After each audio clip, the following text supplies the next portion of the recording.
தாய் கருவில இருக்கப்படும் போது பாசத்தால் அல்லது அன்பால் பரிவார் கொண்டார் பிறகுடன் கஷ்டங்களில் இந்த கர்ப்பமா இருக்கும் தாய் 1-30 நாள் 90 நாள் அந்த கரு வளர்ச்சி ஆகும்போது இத்தகைய நோய்வாய்ப்பட்டவங்களோ அல்லது சீப்புள்ளவங்களோ அல்லது சண்டை போடுறவங்களோ வீட்டில் சண்டை போடுறவங்களோ இந்த வெறுப்பான உணர்வுகளை அதை கேட்டறிந்து விட்டால் இந்த வளரும் பருவத்தில் இதோட அந்த உணர்வு நம்ம சொல்லும் உணர்வுகளும் இந்த கண்ணால் பார்க்கப்படும் போது இந்த உணர்வுகள் கலந்து இதுக்குள் இந்த உயிரோட நினைச்சு தாயின் ரூபமாக அதுவும் கவர தொடங்கிறது.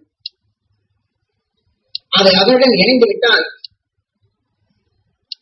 அது இப்ப இவங்க என்னென்ன நோய் இப்ப கேன்சரா இருந்தது ஒருத்தருக்கு ஒரு 40 வயசா இருக்கும்னா அதுல வரைக்கும் இந்த சொல் தாய் கேட்டது இந்த கருவில் இருக்கக்கூடிய குழந்தை அது 40வது வயசு இருக்கும் கேன்சர்.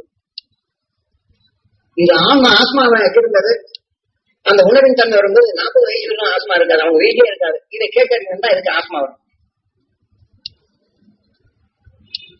அதே மாதிரி ஒருத்தர் குடும்பத்தில் என்னென்ன சண்டை போட்டாங்களோ அதை கேட்கறதுனா அந்த குழந்தைய கருவில் அடைய போது இந்த உணர்ச்சிகள் தூண்டப்பட்டு அதனுடைய வளர்ச்சிகள் அவங்க சண்டை போட்டாங்கன்னே இங்கேயும் உருவாகும்.